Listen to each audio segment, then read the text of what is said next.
আলাম তারা ইলাল্লাযী হাজ্জা ইব্রাহিম ফি রাব্বিহি আন আতাহুল্লাহুল মুলক। আল্লাহ তাআলা বলেন, নবী আপনি কি চিন্তা করেন না ওই ব্যক্তির ব্যাপারে, যেই ব্যক্তি ইব্রাহিম নবীর সাথে ঝগড়া করেছে তার রবের ব্যাপারে, যে রব তাকে রাজত্ব দান করছে, এই রবকে নিয়ে ইব্রাহিম নবীর সাথে ঝগড়া করছে। এই ব্যক্তি দ্বারা উদ্দেশ্য হলো নমরুদ, বাবেলের বাদশাহ। কোন জায়গার বাদশাহ? বাবেল। ইদ ক্বালা ইব্রাহিম রাব্বিয়াল্লাযী ইউহয়ী ওয়া ইউমীত, যখন ইব্রাহিম নবী বললেন রব্বি আল্লাযী, আমার রব হলেন তিনি যিনি ইউহয়ী জীবন দেন, ওয়া ইউমীত যিনি মৃত্যু দেয়। নমরুদ কয় আনা উহয়ী ওয়া উমীত, ইব্রাহিম জীবন আর মৃত্যু দেওয়াই যদি রব হওয়ার পরিচয় হয়, আমিও জীবন দেই আমিও মৃত্যু দেই। বলেন নাউজুবিল্লাহ। কি বলে? জীবন মৃত্যুই যদি রব হওয়ার পরিচয় হয়, আমিও জীবন দেই আমিও মৃত্যু দেই। নমরুদ। তো ইব্রাহিম নবী বললেন কিভাবে? জেলখানা থেকে দুইজন ধরে আনছে, আনার পর একজনকে হত্যা করছে, আরেকজনকে ছেড়ে দিছে। তো ইব্রাহিম নবীকে বলতেছে, দেখো এই যে একটারে হত্যা করলাম, মৃত্যু দিলাম, আরেকটাকে ছেড়ে দিলাম, জীবন দিয়ে দিলাম। ইব্রাহিম নবী চিন্তা করলেন এই ব্যক্তিকে আটকানোর জন্য একটা পলিসি অবলম্বন করা দরকার। ইব্রাহিম নবী বললেন, ক্বালা ইব্রাহিমু ফাইন্নাল্লাহা ইয়াতি বিশ-শামসি মিনাল মাশরিকি ফাতি বিহা মিনাল মাগরিব। ঠিক আছে, তুমি তো রব হওয়ার চ্যালেঞ্জ গ্রহণ করলা, একজনকে মারলা, আরেকজনকে ছেড়ে দিলা, আর বললা তুমিও জীবন দাও তুমিও মৃত্যু দাও। আমার রব আল্লাহ প্রতিদিন সূর্য পূর্ব দিক থেকে উঠায়, তুমি পশ্চিম দিক থেকে উঠায় দেখা দাও। কোন দিক থেকে?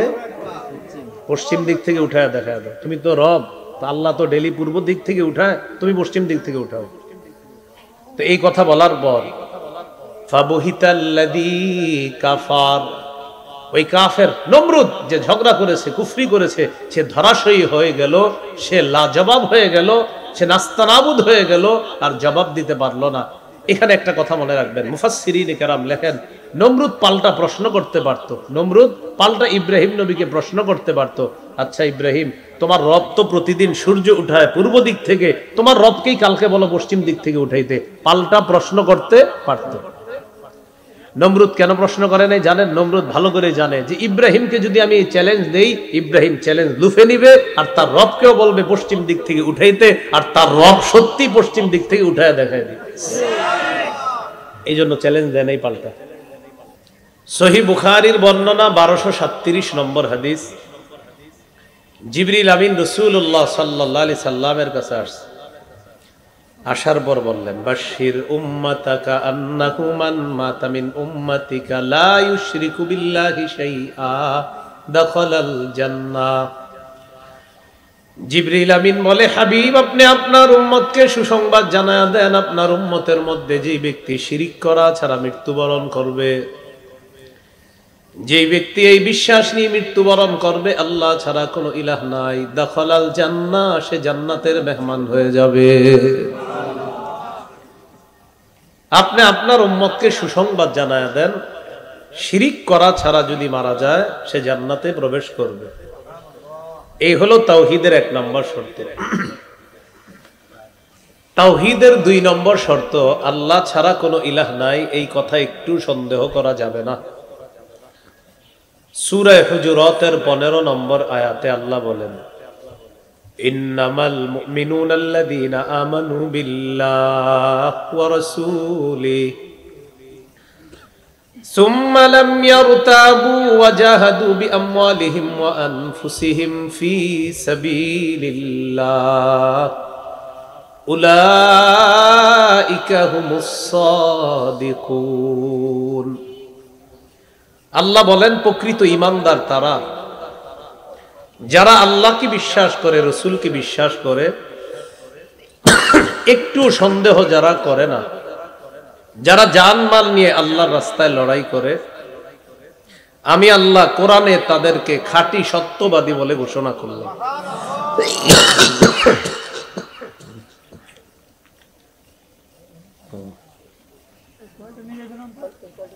বিসমিল্লাহ।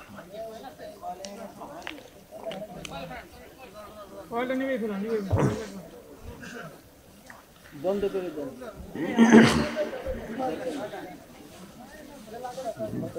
না না না,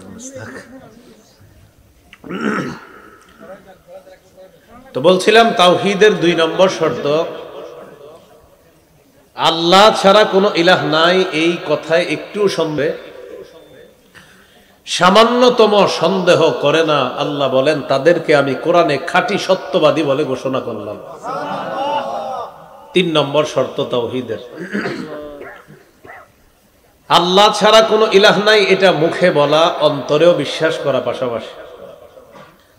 সূরাতুল ফাতহের 11 নম্বর আয়াতে আল্লাহ বলেন ইয়াকুলুনা বিআলসিনাতিহিম মা লাইসা ফি কুলুবিহিম, তারা তাদের মুখ দিয়ে এমন কথা বলে যা তাদের অন্তরের কথা না। তারা তাদের মুখ দিয়ে এমন কথা বলে যা তাদের অন্তরের কথা না, এমন কথা তারা মুখ দিয়ে বলে। তাহলে মুখ দিয়ে আল্লাহ এক এই কথা বলার পাশাপাশি অন্তরেও বিশ্বাস করা যে আল্লাহ এক, এটা তাওহীদের 3 নম্বর শর্ত। সহিহ বুখারীর বর্ণনা 44 নম্বর হাদিস, রাসূলুল্লাহ সাল্লাল্লাহু আলাইহি সাল্লাম বলেন ইয়াখরুজু মিনান নার মান ক্বালা লা ইলাহা ইল্লাল্লাহ ওয়া ফি কলবিহি ওয়াজনু শাঈরাতিন মিন খাইর ওয়াজনু বুররাতিন মিন খাইর ওয়াজনু যাররাতিন মিন খাইর।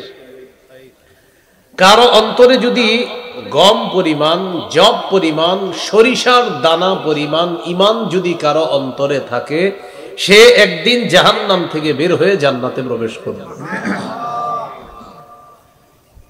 তাহলে আমরা 3 নাম্বার শর্ত শিখলাম, মুখে বলা আল্লাহ ছাড়া কোনো ইলাহ নাই এইটা বলার পাশাপাশি অন্তরেও বিশ্বাস করা, আর অন্তরের এই বিশ্বাস যদি সরিষার দানা পরিমাণ খাঁটিও হয়, আপনি একদিন জান্নাতে যাবেন। 4 নাম্বার, এই পৃথিবীতে যা কিছু আছে সবকিছুর চাইতে আল্লাহকে বেশি ভালোবাসা।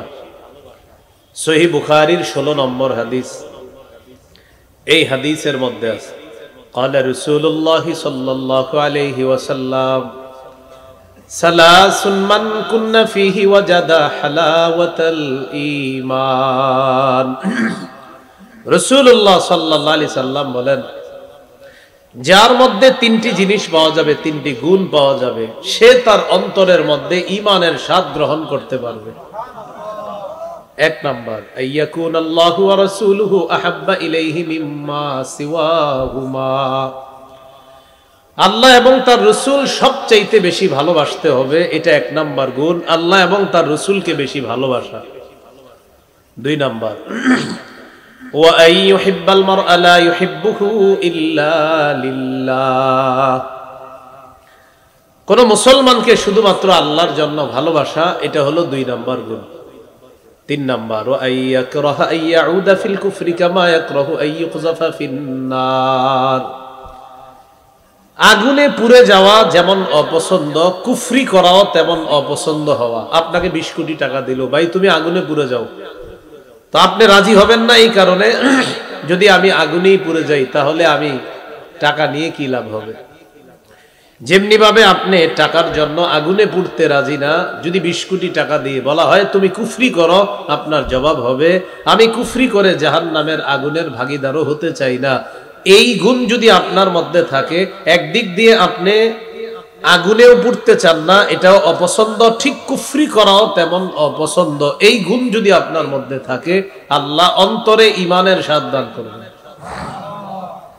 তাওহীদের কয় শর্ত? 4টি শর্ত, এটা আল্লাহ বললেন ফামান ইয়াকফুর বিত-তাগুতি ওয়া ইউমিন বিল্লাহি ফাকাদ ইসতামসাকা বিল উরওয়াতিল ওয়াসকা, যারা তাগুতকে অস্বীকার করে, আল্লাহকে বিশ্বাস করে, তারা মজবুত হাতল আঁকড়ে ধরলো, লাম ফিসাম আলাহা, যা ছুটে যাওয়ার কোনো সুযোগ নাই। আল্লাহু সামিউন আলিম, আল্লাহ সর্বশ্রোতা, আল্লাহ সর্বজ্ঞানী। আল্লাহ আমাদের সকলকে 4 শর্ত পূরণ করে আল্লাহর বিশ্বাস নিয়ে যেন মরতে পারি, আল্লাহ তৌফিক দান করেন। সূরা বাকারার 257 নম্বর আয়াত। 2 দল হয়ে গেল, এক দল হলো তাগুতের অনুসারী আর এক দল আল্লাহর অনুসারী। তাগুত দ্বারা এক নাম্বার উদ্দেশ্য হলো শয়তান। তাগুত দ্বারা আরেকটা উদ্দেশ্য হলো যত সীমা লঙ্ঘনকারী আছে। তো যারা তাগুতের অনুসারী তারা শয়তানের অনুসারী, আর যারা ইমানদার হবে তারা আল্লাহ তাআলার দল। মনে রাখবেন মৌলিকভাবে দল দুইটা। বলেন মৌলিকভাবে দল কয়টা? বলেন আল্লাহর দল, শয়তানের দল। হিজবুল্লাহ, হিজবুশ শাইতান। মূলত মৌলিকভাবে দল দুইটা, একটা আল্লাহর দল, একটা হলো শয়তানের দল। আল্লাহর দলের ঠিকানা জান্নাত, শয়তানের দলের ঠিকানা জাহান্নাম। আল্লাহ তাআলা 257 নম্বর আয়াতে বলেন, আল্লাহু ওয়ালিয়ুল্লাযীনা আমানু ইউখরিজুহুম মিনাজ-যুলুমাতি ইলান নূর। যারা ঈমানদার তাদের অভিভাবক হলেন আল্লাহ।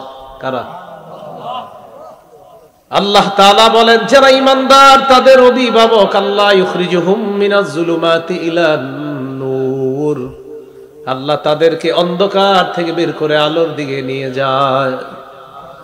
যারা ঈমানদার তাদের অভিভাবক আল্লাহ। আল্লাহ তাদেরকে অন্ধকার থেকে বের করে আলোর দিকে নেয়। এরপরে আল্লাহ বলেন ওয়াল্লাযীনা কাফারু আউলিয়াউহুমুত তাগুত। যারা কাফের তাদের অভিভাবক হলো তাগুত। কাফেরদের অভিভাবক তাগুত হয়, কোন মুসলমানের অভিভাবক যেন তাগুত না হয়। আমাদের শত্রু আল্লাহ তাআলা চিহ্নিত করে দিয়েছে, চিহ্নিত করার পরেও এই শত্রুকে বন্ধু হিসাবে গ্রহণ করার সুযোগ নাই। আল্লাহ তাআলা সূরা মাঈদার মধ্যে বলেন ইয়া আইয়ুহাল্লাযীনা আমানু লা তাত্তাখিযুল ইয়াহুদা ওয়ান নাসারা আউলিয়া। হে ঈমানদারগণ, ইহুদি খ্রিস্টানদেরকে শত্রু যারা তোমাদের শত্রু এদেরকে অভিভাবক রূপে গ্রহণ করো না, এদেরকে বন্ধু রূপে গ্রহণ করবা না। এই কথাটা কে বলছে?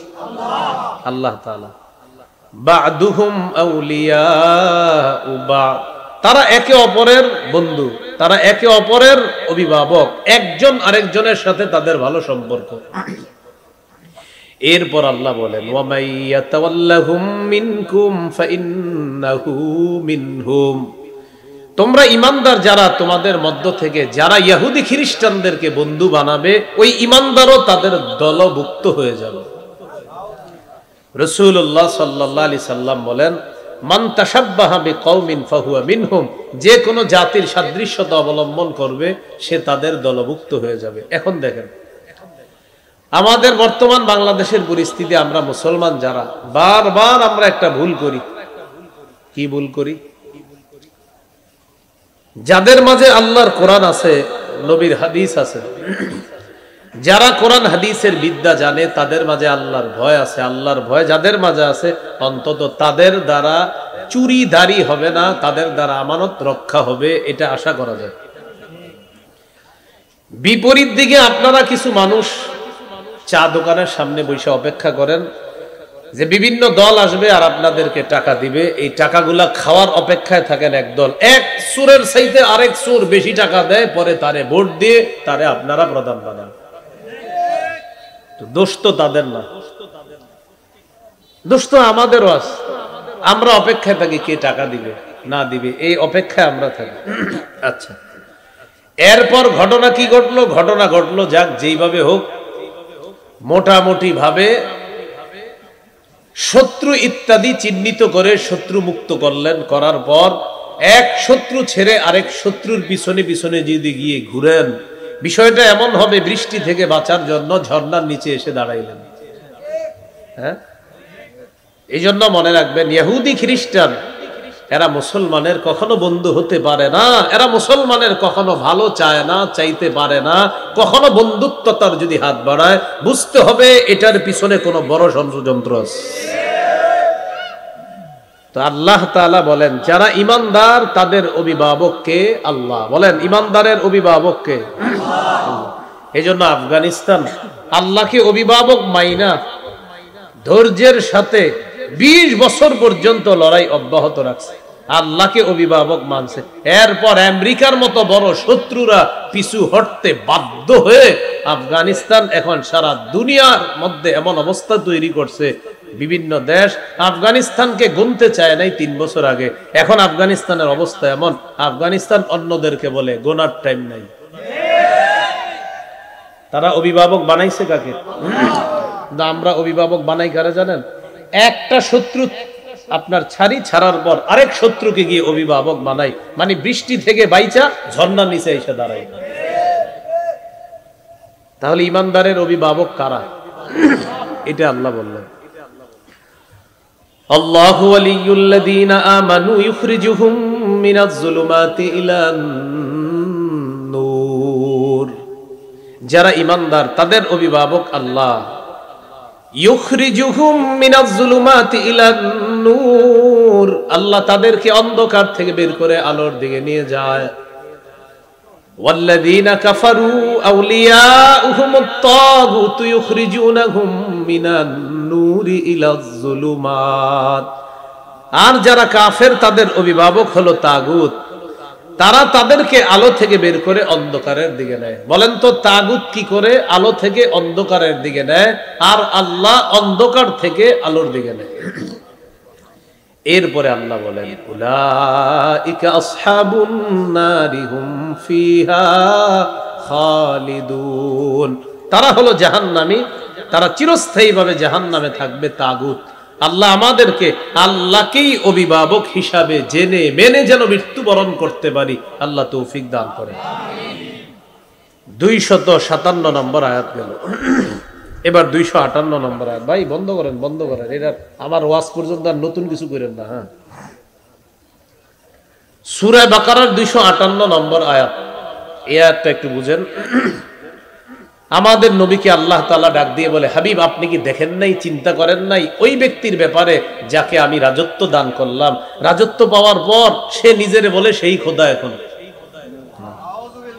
রাজত্ব দিছে কে?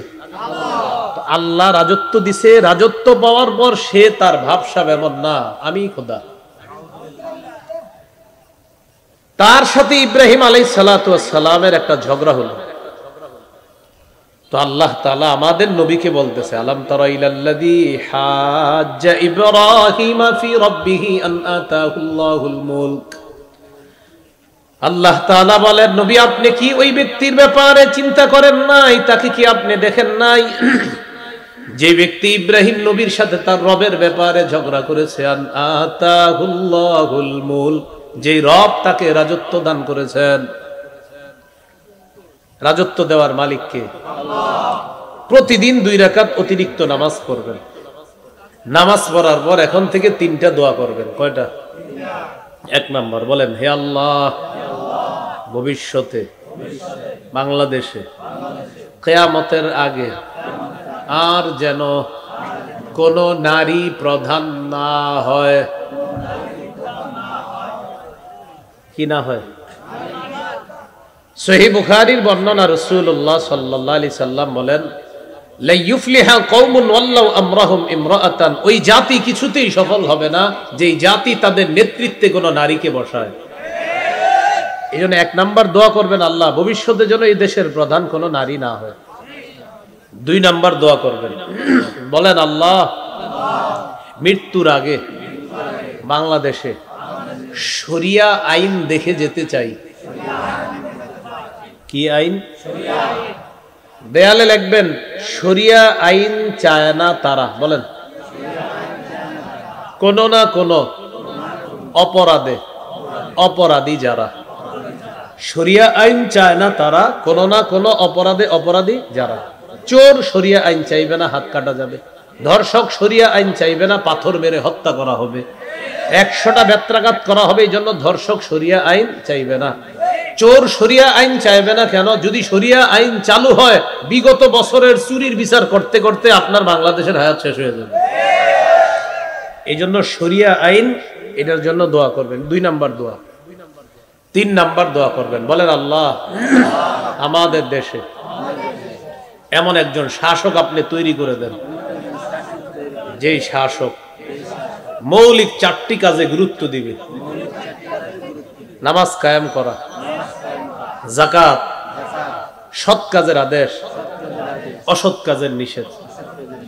এই চারটা কাজ করবে যে শাসক, এই শাসকের জন্য আল্লাহর কাছে দোয়া করবেন।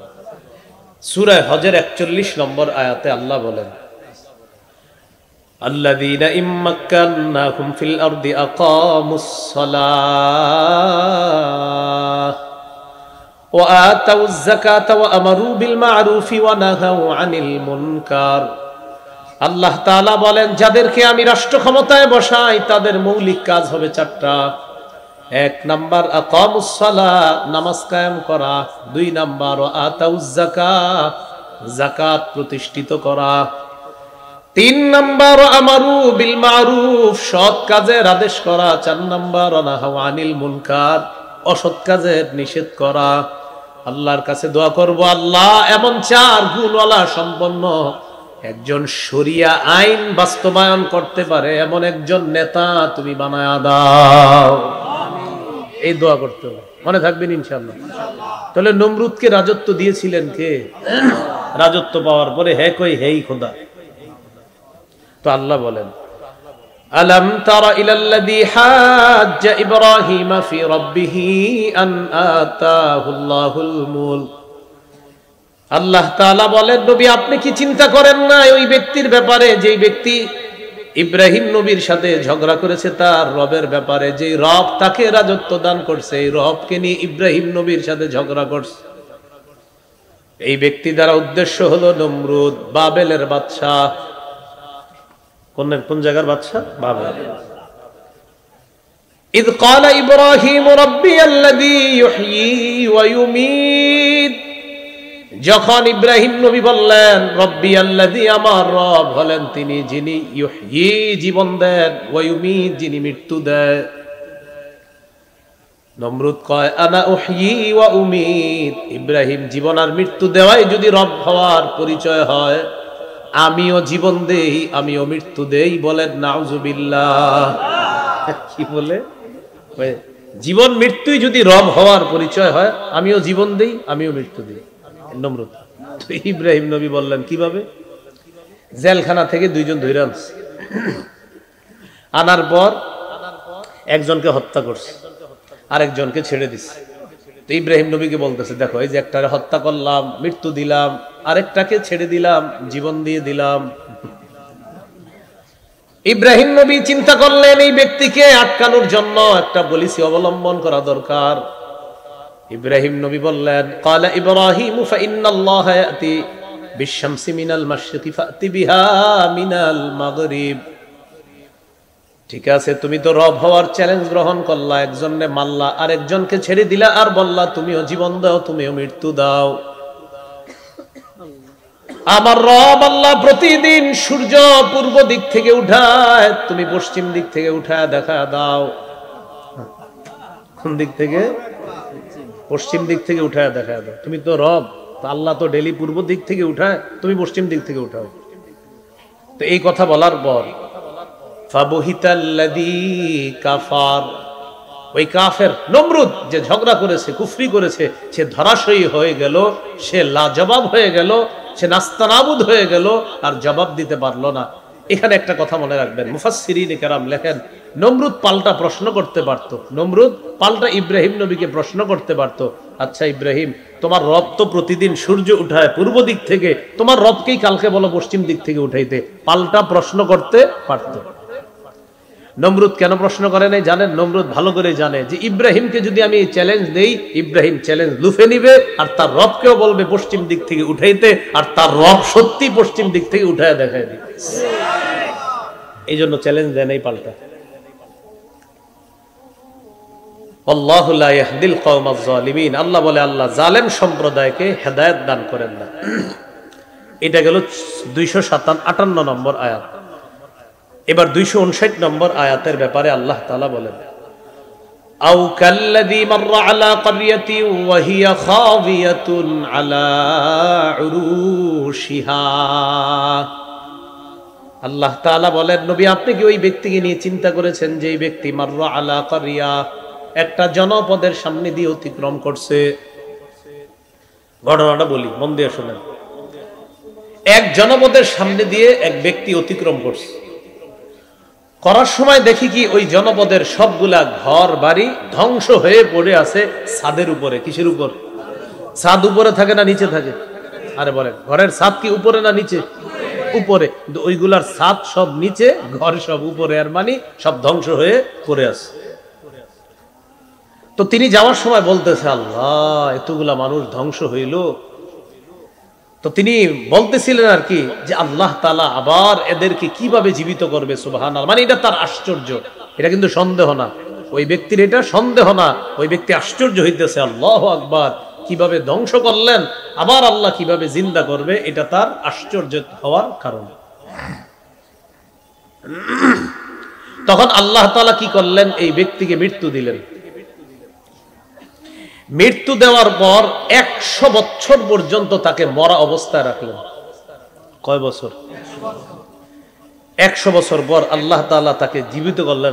আবার জীবিত করছে। জীবিত করার পর আল্লাহ তাআলা বলেন, তুমি মরা অবস্থায় কতদিন ছিলা বলো তো? সে জবাব দিল, 1 দিন বা আধা দিন। আল্লাহ বললেন, তোমার খাবার আর পানির দিকে তাকাও। তো খাবারের দিকে তাকাইছে, পানির দিকে তাকাইছে, তাকায়া দেখে এগুলা এখনো আপনার ওই খাবার আর পানির দিকে তাকায়া দেখে এই খাবার পানিগুলা একটুও নষ্ট হয় নাই।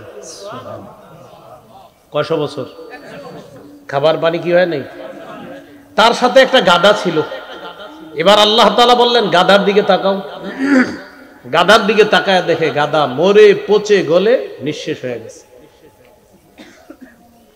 তাহলে গাদা মরে পচে গলে শেষ হয়ে গেছে, কিন্তু খাবারগুলা নষ্ট হয় না। আল্লাহ তারে বুঝাইতে চায় কুদরত, আমি চাইলে কি পারি দেখো, খাবারগুলা নষ্ট হয় নাই, আবার তোমার গাদাটা মরে পচে গলে শেষ হয়ে গেছে। শুধু তাই না, হাড্ডিগুলা অস্থিগুলা মাটির সাথে মিশে গিয়েছে। এটা বলার পর আল্লাহ তাআলা বললেন, এই গাদার যে অস্থিগুলা আছে, এই অস্থিগুলা হাড্ডিগুলা দেখো, আমি আবার কিভাবে এটাকে উত্থিত করি। আমি আবার এই হাড্ডির উপরে গোস্ত লাগায়া দিয়া আবের মতো ওই গাধাটাও আমি আল্লাহ জিন্দা করতে পারি। তো এই ব্যক্তিকে আল্লাহ তাআলা বললেন, এটা আমি কেন করেছি জানো? তোমাকে সারা পৃথিবীবাসীর জন্য নিদর্শন বানাবো, এই জন্য আমি আল্লাহ এটা করেছি। আল্লাহ বলেন, আও কাল্লাযী মাররা আলা ক্বরিয়াতি ওয়া হিয়া খাওয়িয়াতুন আলা উরুশিহা। আল্লাহ তাআলা বলেন, নবী আপনি কি ওই ব্যক্তিকে নিয়ে চিন্তা করেন নাই, যেই ব্যক্তি একটি জনপদের সামনে দিয়ে অতিক্রম করলো, ওয়া হিয়া খাওয়িয়াতুন আলা উরুশিহা, যেই জনপদের সামনে দিয়ে যাওয়ার সময় তাকায় দেখে ওই জনপদের সব ঘর বাড়িগুলা ছাদের উপর উল্টায় আছে। ক্বালা আন্না ইউহয়ী হাযিহিল্লাহু বা'দা মাউতিহা। ওই ব্যক্তি বললেন, আল্লাহ তাআলা কিভাবে মৃত্যুর পর আবার এগুলাকে পুনরুত্থান করবেন, আবার কিভাবে জিন্দা করবেন, এটা তিনি বিস্ময় প্রকাশ করে বললেন, সন্দেহ করে বলেন নাই। আল্লাহ তাআলা কি করলেন? ফাআমাতাহুল্লাহু মিআতা আমিন সুম্মা বাআসা। আল্লাহ তাকে 100 বছরের জন্য মৃত্যু দিয়ে দিলেন। কয় বছর? 100 বছর। সুম্মা বাআসা, এরপর আল্লাহ তাকে আবার জীবিত করলেন। জীবিত করার পর আল্লাহ বললেন, ক্বালা কাম লাবিস্তা, কতদিন আপনি মৃত্যু অবস্থায় কাটিয়েছেন? তিনি জবাব দিলেন, লাবিস্তু ইয়াওমান আও বা'দা ইয়াওম, একদিন বা আধা দিন। বলেন তো, একদিন আধা দিন নাকি 100 বছর? আল্লাহ বললেন, ক্বালা বাল লাবিস্তা মিআতা আম, বরং তুমি মৃত্যু অবস্থায় 100 বছর কাটিয়ে দিয়েছো। ফানজুর ইলা তুআমিকা ওয়া শারাবিকা লাম ইয়াতাসান্না, তুমি তোমার খাবারের দিকে তাকাও, পানির দিকে তাকাও, আমি আল্লাহর কুদরত দেখো, এই খাবার পানি লাম ইয়াতাসান্না, একটুও নষ্ট হয় নাই। তাকাও তো, খাবারের দিকে তাকাইছে, তাকায় দেখে নষ্ট হয় নাই। এবার আল্লাহ বললেন, অনজুর ইলা হিমারিকা, তুমি তোমার গাধার দিকে তাকাও। ওয়ালিনাজআলাকা আয়াতাল লিন্নাস, এই যে তোমাকে 100 বছর মৃত অবস্থায় রাখলাম, 100 বছর পর আবার তোমাকে জিন্দা করলাম। জিন্দা করার পর তোমার খাবারগুলা তোমাকে দেখায় দিলাম, 100 বছরে খাবারগুলা নষ্ট হয় নাই। আমি আল্লাহ এটা কেন করেছি জানো? দুনিয়াবাসীর জন্য, তোমাকে নিদর্শন বানানোর জন্য। আমি আল্লাহ 100 বছর মৃত রাইখা আবার জিন্দা করলাম, মানুষ যেন বুঝতে পারে কিয়ামতের ময়দানে আমি আল্লাহ মানুষকে আবার জিন্দা করব, এতে কোনো সন্দেহ নাই। তোমাকে দিয়ে দুনিয়াবাসীর কাছে আমি একটা প্রমাণ হিসাবে রেখে দিলাম, মানুষ যেন বুঝে আমি তাদেরকে আবার জিন্দা করব। তোমাকে জিন্দা করলাম, ওয়ালিনাজআলাকা আয়াতাল লিন্নাস, আমি তোমাকে মানুষের জন্য নিদর্শন বানিয়েছি, এজন্য এটা করেছি। এবার আল্লাহ বলেন ওয়ানজুর ইলাল ইযাম, অস্থিগুলার দিকে তাকাও, ঘোড়ার হাড্ডিগুলা পচে গলে যে মাটির সাথে মিশে গেছে এগুলার দিকে তাকাও। তো তাকাইছে, তাকানোর পর দেখে ঘোড়াটা নাই, গাদাটা নাই, এই গাদা মরে পচে গলে গাদার হাড্ডিগুলা মাটির সাথে মিশে গেছে। তো আল্লাহ তাআলা বললেন হাড্ডির দিকে তাকান, আপনি তাকাইছে, কাইফা নুনশিজুহা, আল্লাহ তাআলা বলেন দেখো এখন আমি কিভাবে কাইফা নুনশিজুহা এটা পুনরুত্থান করি, আবার উত্থিত করি। সুম্মা নাকসুহা লাহমা, আমি আল্লাহ ওই হাড্ডির উপর আবার গোশত এটার মধ্যে প্রবেশ করায়া দেই, গোস্তের পোশাক পরায়া দেই। আল্লাহ বলেন এই পুরাতন হাড্ডির মধ্যে গোস্তের পোশাক পরায়া দেয়া দেখেন 100 বছর আগের ওই গাধা আমি আবার কিভাবে জিন্দা করলাম। এটা করার পর আল্লাহ বললেন তাবায়্যানা লাহু ক্বালা আ'লামু আন্নাল্লাহা আলা কুল্লি শাইইন কাদির, যখন তার কাছে স্পষ্ট হয়ে গেল যে আসলে আল্লাহ তাআলা জিন্দা করেন, আল্লাহ তাআলা মৃতকে আবার জীবিত করা এটা আল্লাহর কাছে কোনো ব্যাপার না, তখন তিনি বললেন আমি বুঝতে পেরেছি আল্লাহ সকল কিছুর উপর ক্ষমতাবান, আমি জানি আল্লাহ তাআলা সব কিছুর উপর ক্ষমতাবান। এখন কথা হলো এই ব্যক্তিটা কে, যে ব্যক্তির সাথে এটা ঘটনা ঘটছে? কোরআন এই ব্যক্তি সম্পর্কে কিছু বলে নাই। আর ওই এলাকাটা যে এলাকায় ধ্বংসের ঘটনাগুলো ঘটছে এটা কোন এলাকা এই ব্যাপারে কোরআনও স্পষ্ট কিছু বলে নাই। মুফাসসিরিনে কেরাম গবেষণা করে বলেন এই ব্যক্তিটা হলো উযাইর আলাইহিস সালাম। কোন নবী? অথবা আরমিয়া, একজন নবী আছে, কি নাম? আরমিয়া। উযাইর নবী অথবা আরমিয়া নবী এই ব্যক্তিটা। আর এলাকাটা কোন এলাকা? মুফাসসিরিনে কেরাম এবং ঐতিহাসিকগণ গবেষণা করে বলেন এলাকাটা হলো বাইতুল মুকাদ্দাসের একটা এলাকা। কোন জায়গা? বাইতুল মুকাদ্দাসের একটা এলাকা। তাহলে বলেন তো মৃত্যুর পর আবার পুনরুত্থান করবে, জীবিত করবে, এই ক্ষমতা কার? এটা আল্লাহ বুঝাইলেন যে আমি আল্লাহ চাইলে সব করতে পারি। 100 বছর একটা মানুষকে মৃত রেখে আবার জিন্দা করলেন। জিন্দা করার পর আল্লাহ বললেন কত বছর মৃত অবস্থায় কাটাইলেন? তিনি বললেন একদিন বা আধা দিন। আল্লাহ বললেন না, 100 বছর কাটিয়েছেন। কোন কোন জান্নাতীর অবস্থা হবে এমন, তাদেরকে আল্লাহ যখন কিয়ামতের ময়দানে পুনরুত্থান করবে আল্লাহ বলবে কতদিন তুমি কাটিয়েছো? তার কাছে মনে হবে এই পুরো সময়টা একদিন বা আধা দিন। এত সহজে তার জীবনের ওই বর্জকের জীবনটা আল্লাহ কাটায় দিবে। এই গেল 259 নম্বর আয়াত।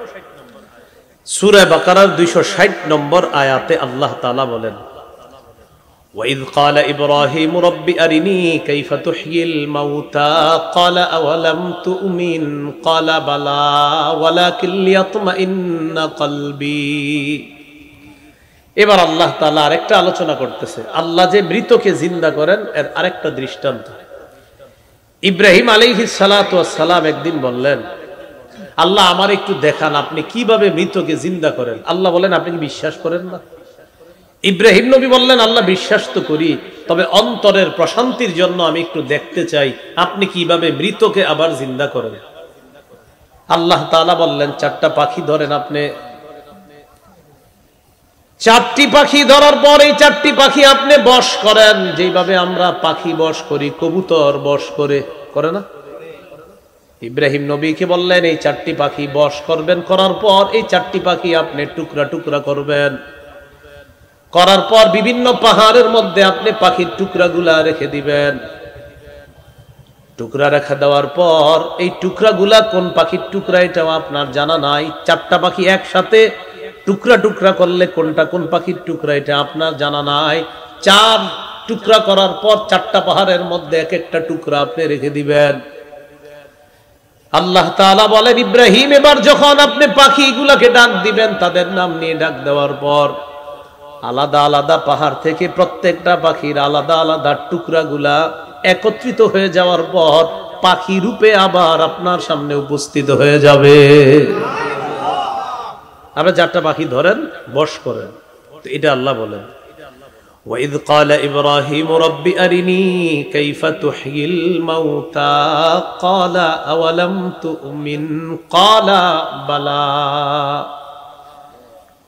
ওই সময়কে স্মরণ করুন যখন ইব্রাহিম নবী বললেন, রব্বি আরিনি কাইফা তুহিল মাউতা, আমার রব আমাকে আপনি দেখান কিভাবে আপনি মৃতদেরকে জিন্দা করেন।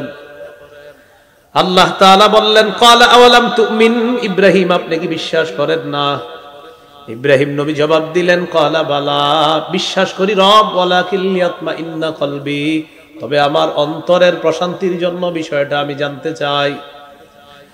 আল্লাহ বললেন, ক্বালা ফাকুজ আরবাতাম মিনাত তায়রি ফাসুরহুন্না ইলাইকা, 4টা পাখি ধরেন, ধরার পর এই 4 পাখি আপনি বশে আনেন, বশ করেন। সুম্মা জাআল আলা কুল্লি জাবালিন মিনহুন্না জুজআ, এই 4 পাখি টুকরা টুকরা করার পর পাখিগুলা টুকরাগুলা আলাদা আলাদা পাহাড়ের মধ্যে আপনি রেখে দেন।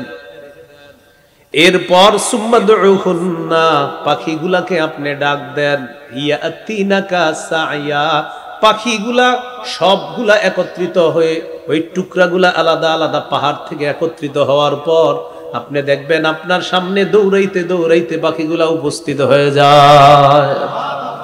ওয়ালাম, জেনে রাখেন, আন্নাল্লাহা আজিজুন হাকীম, নবী আপনি জানেন আল্লাহ তাআলা আজিজ মহাপরাক্রমশালী, হাকিম আল্লাহ তাআলা মহাপ্রজ্ঞাময়। এখন এইখানে একটা কথা, মৃতকে আবার জিন্দা করবে কে? বলেন বলেন বলেন, কে? কোনো সন্দেহ আছে? বলেন আমার সাথে, এই কথায় সন্দেহ রাখা যাবে না, সংশয়ও রাখা যাবে না। সন্দেহ আর সংশয় কোনটা? সংশয় মানে হতেও পারে নাও হতে পারে, এটা হলো সংশয়। এই ব্যাপারে আল্লাহ তাআলা 25 নম্বর পারার 20 নম্বর পৃষ্ঠায় এই সংশয়বাদী আকীদা সম্পর্কে আল্লাহ তাআলা বলেন, কিছু মানুষ আছে এমন, যেই মানুষগুলা আল্লাহ তাআলার কুদরত, আল্লাহ যে আবার জিন্দা করবে, কিয়ামত যে হবে, তখন তারা বলে যে কিয়ামত হবে, আবার মানুষকে পুনরুত্থান করবে, মৃতকে জিন্দা করবে, এটা আপনি বিশ্বাস করেন? তখন তারা বলে হতেও পারে নাও হতে পারে। কিছু মানুষ এরকম কথা বলে, এটা হলো সংশয়বাদী আকীদা। আমাদের আকীদা হলো নিশ্চিত আমরা মারা যাব, আমাদের আকীদা হলো নিশ্চিত আমাদেরকে আল্লাহ পুনরুত্থান করবেন, আবার আল্লাহ আমাদেরকে পুনরুত্থান করবেন, এটার মধ্যে আমাদের কোনো সন্দেহ নাই। তাহলে ইব্রাহিম নবী কেন বলছে? অন্তরের প্রশান্তির জন্য। উনি কি বিশ্বাস করে না? নাউজুবিল্লাহ, না, উনি বিশ্বাস করে, তবে উনি বলছে আল্লাহ অন্তরটারে একটু শান্তি দিতাম, এই জন্য আপনার কাছে দেখতে চাইছি। এখন আল্লাহ তাআলা কি বলে দেখেন, সূরা জাসিয়া 32, 33, 34 নম্বর আয়াতে আল্লাহ বলেন, وَإِذَا قِيلَ إِنَّ وَعْدَ اللَّهِ حَقٌّ وَالسَّاعَةُ لَا رَيْبَ فِيهَا قُلْتُم مَّا نَدْرِي مَا السَّاعَةُ إِن نَّظُنُّ إِلَّا ظَنًّا وَمَا نَحْنُ بِمُسْتَيْقِنِينَ। আল্লাহ তাআলা বলেন, কিছু মানুষ আছে এমন, যাদেরকে যখন বলা হয় ইন্না ওয়াদাল্লাহি হক, আল্লাহর ওয়াদা সত্য, ওয়াসসাআতু লা রাইবা ফিহা, কিয়ামত আসবে, এতে কোনো সন্দেহ নাই, কিয়ামত হওয়ার পর আল্লাহ আবার মানুষকে পুনরুত্থান করবে, এতে কোনো সন্দেহ নাই। এই কথা বলার পর একদল মানুষ বলে মাদনাদরি মাসসাআ, আল্লাহ বলেন কুলতুম মা নাদরি মাসসাআ, তখন তোমরা বলো একদল মানুষ, মা নাদরি মাসসাআ, আমরা জানি না কিয়ামত কি জিনিস। ইন্না যুন্নু ইল্লা যন্না ওয়া মা নাহনু বিমুস্তাইকিনিন, আমরা শুধু ধারণা রাখি, আমরা শুধু কল্পনা করি, হতেও পারে নাও হতে পারে, শুধু ধারণা রাখি। ওয়া মা নাহনু বিমুস্তাইকিনিন, তবে নিশ্চিতভাবে বিশ্বাস করি না যে কিয়ামত হবে। নাউজুবিল্লাহ বলুন। এটা হলো সংশয়বাদী আকীদা। কিন্তু আমাদের আকীদা কি? কিয়ামত হবে, এটা নিশ্চিত না, আমরা নিশ্চিতভাবে বিশ্বাস করি। এবার আল্লাহ তাআলা বলেন, وَبَدَا لَهُمْ سَيِّئَاتُ مَا عَمِلُوا وَحَاقَ بِهِم مَّا كَانُوا بِهِ يَسْتَهْزِئُونَ। وَبَدَا لَهُمْ سَيِّئَاتُ مَا عَمِلُوا, কিয়ামতের ময়দানে তাদের খারাপ কর্ম যখন তাদের সামনে প্রকাশ পেয়ে যাবে, ওয়াহাকা বিহিম মা কানু বিহি ইস্তাহজিউন, তারা যে উপহাস করত এই উপহাসের কারণে যে গজব তাদের উপর আসবে, আল্লাহর পক্ষ থেকে বলা হবে ওয়াকিলাল ইয়াউমা নানসাকুম কামা নাসিতুম লিকা ইয়াউমিকুম হাযা, আল্লাহ বলবেন আজ আমি তোমাদেরকে ভুলে যাব যেমন তোমরা এই দিনটাকে ভুলে গিয়েছো। তোমরা যেমন আজকের দিনটা ভুলে গিয়েছো, আমি আল্লাহ তোমাদেরকে ভুলে যাব। সর্বশেষ আল্লাহ বলেন ওয়া মাওয়াকুমুন নার, তোমাদের ঠিকানা হলো জাহান্নাম। ওয়া মা লাকুম মিন নাসিরিন, তোমাদের কোনো সাহায্যকারী নাই। এরপরের আয়াতে আল্লাহ বলেন জানোনি এটা কেন? যালিকুম বিআন্নাকুম ইত্তাখাযতুম আয়াতিল্লাহি হুজুয়া, এটা এই কারণে তোমরা আল্লাহর আয়াতগুলা নিদর্শনগুলাকে উপহাসের পাত্র বানিয়েছো। ওয়াগাররাতকুমুল হায়াতুদ দুনিয়া, পার্থিব জীবন তোমাদেরকে ধোঁকা দিয়েছে। ফালইয়াউমা লা ইখরাজুনা মিনহা ওয়ালা হুম ইস্তাআতাবুন, আল্লাহ বলেন আজ তাদেরকে জাহান্নাম থেকে বের করা হবে না, ওয়ালা হুম ইস্তাআতাবুন, আর তাদেরকে কোনো ওজর আপত্তি পেশ করার কোনো সুযোগও দেওয়া হবে না যে আল্লাহ আমরা একটু আপনার কাছে চাই, আমাদের একটু আরামের সুযোগ দেন, আমরা একটু বিশ্রাম নিতে চাই, আল্লাহ অনেক ক্লান্ত হয়ে গেছি, একটু সুযোগ দেন। আল্লাহ বলে সুযোগ দেওয়া হবে না। এখন আসেন বলেন তো, ইব্রাহিম নবী যে বলছে আল্লাহ আপনি আমাকে দেখান কিভাবে মৃতকে জিন্দা করেন, এটা কি ওনার সন্দেহ? উনি নিশ্চিত জানে আল্লাহ মৃতকে জীবিত করেন, তবে উনি বলছেন ওয়ালাকিন লিয়াতমাইন্না কলবি, অন্তরের প্রশান্তির জন্য আল্লাহ এটা শুধু আপনার কাছে এটা জানতে চেয়েছি, অন্তরের প্রশান্তির জন্য। এখন আসেন ঈমান এবং ইয়াকিনের সাথে যেন আমরা মৃত্যুবরণ করতে পারি। ইয়াকিন কি? যে আমার মৃত্যু হবে, কিয়ামত হবে, আবার পুনরুত্থান করবে, এটা আমার ইয়াকিন থাকতে হবে।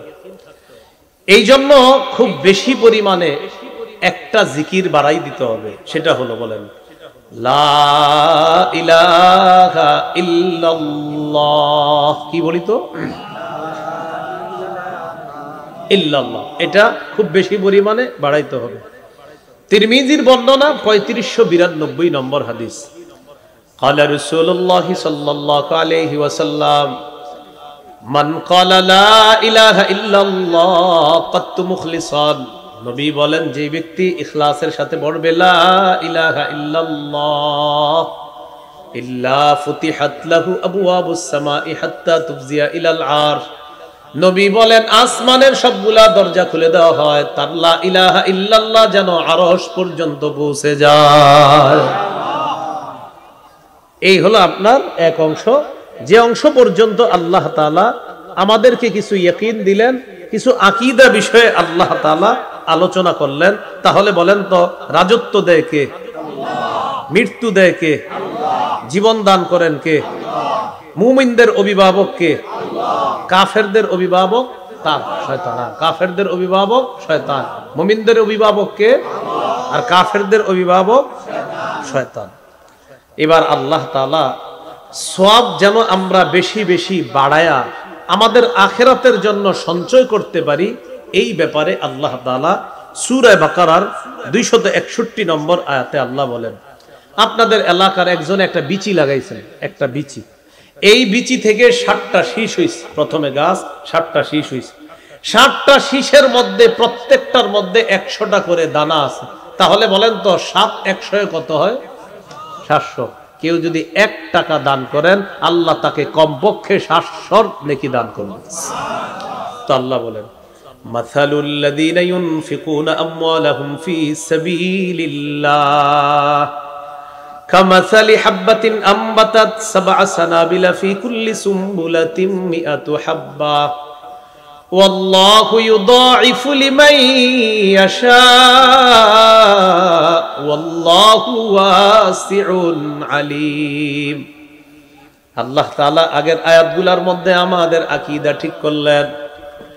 আকীদা আল্লাহ ঠিক করার পর আল্লাহ বলেন এবার পরকাল যদি তোমরা সুন্দর করতে চাও, আল্লাহ বলেন মাসালুল লাযীনা ইউনফিকুনা আমওয়ালাহুম ফী সাবিলিল্লাহ, যারা আল্লাহর রাস্তায় দান করে তাদের দৃষ্টান্ত হলো কামাসালি হাব্বা, একটা বিচির মতো, আম্বাতাত সাবআ সানাবিলা, যে বিচি আপনি রোপণ করার পর আম্বাতাত সাবআ সানাবিলা, এই বিচি থেকে গাছ হয়, গাছ হওয়ার পর 7টা শীষ উৎপন্ন করে।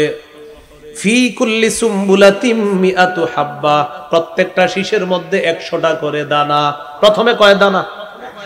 এক না, প্রথমে কয় দানা লাগাইছে? এক দানা থেকে শীষ হইল কয়টা? 7টা। 7 শীষে প্রত্যেকটা কয়শো দানা? 100। তো আল্লাহ বলেন, কেউ যদি 1 টাকা দান করে, 1 টাকা দানের গাছ লাগাইলো, সেটার 7টা শাখা হবে, আর প্রত্যেকটা 100 করে, মোট কমপক্ষে 700 টাকা দান করার সওয়াব আল্লাহ দিবেন। এটা আল্লাহ তাআলা বললেন। এরপরে বলেন, ওয়াল্লাহু ইউদাইফু লিমান ইয়াশা ওয়াল্লাহু ওয়াসিউন আলিম। আল্লাহ যাকে ইচ্ছা তাকে দ্বিগুণ দান করেন, বহুগুণে বৃদ্ধি করে আল্লাহ তাদেরকে দান করেন।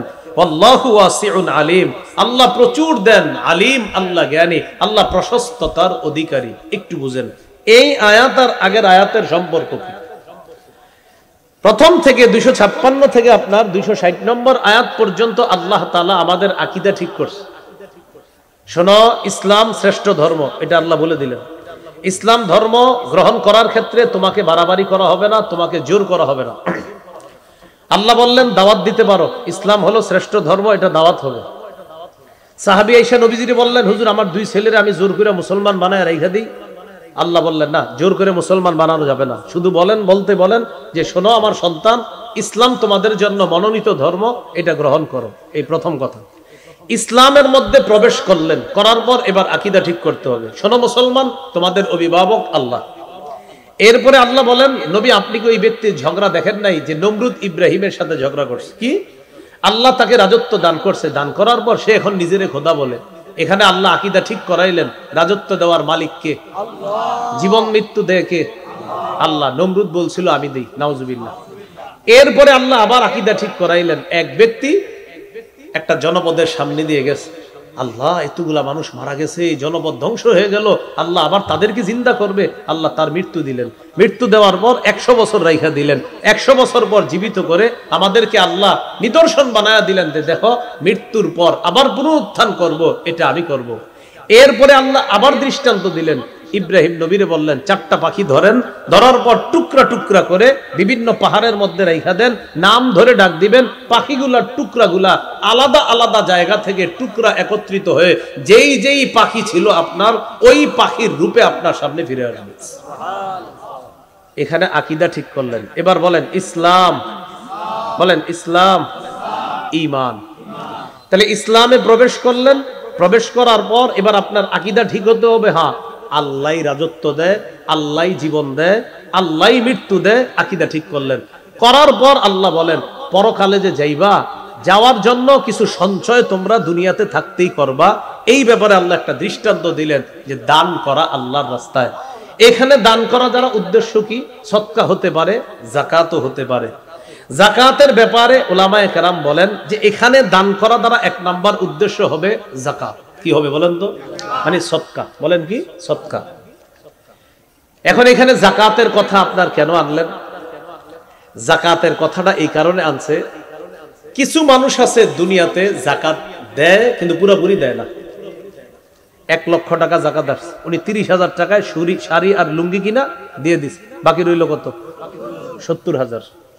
ফেসবুকে আবার স্ট্যাটাস দেয়, আজকে গরিবদের মাঝে আমার যাকাতের টাকাগুলো বন্টন করে নিজেকে একটু হালকা অনুভব হচ্ছে। এটা ফেসবুকে স্ট্যাটাস দিতেছে, দিছে কয় হাজারের, রয়ে গেছে কত? যদি জানেন তাহলে কমেন্ট করে দিবেন, হ্যাঁ প্রিয় ভাই, হ্যাঁ বাকি 70 লিখে দিবেন। তো আপনাদেরকে এইভাবে কমেন্ট করে, তাও আবার কি জাকাতের শাড়িয়ার লুঙ্গি দিছে, তাও ওই দোকান থেকে কিনে দিছে যেই দোকানের সামনে লেখা থাকে এখানে জাকাতের লুঙ্গি ও শাড়ি পাওয়া যায় 260 টাকা। আগে ছিল 260 টাকা, কমন 260 টাকা ছিল, এখন বাড়তে পারে। একদম 10 বছর আগে ছিল 160 টাকা। এটা কেন জানি 50 হয় না, 60 হয়। তো এইভাবে তো দেওয়ার পর এখন ওনার 70 বাকি। রাসূলুল্লাহ সাল্লাল্লাহু আলাইহি সাল্লাম বলেন কিয়ামতের ময়দানে যারা যাকাত দেয় নাই, কোন ময়দানে? হ্যাঁ, আবার আকীদা ঠিক করেন, কিয়ামত হবে, এখানে কি আমাদের সংশয় না নিশ্চিত? সংশয় না নিশ্চিত? মরার পর জীবিত করবে, সংশয় না নিশ্চিত?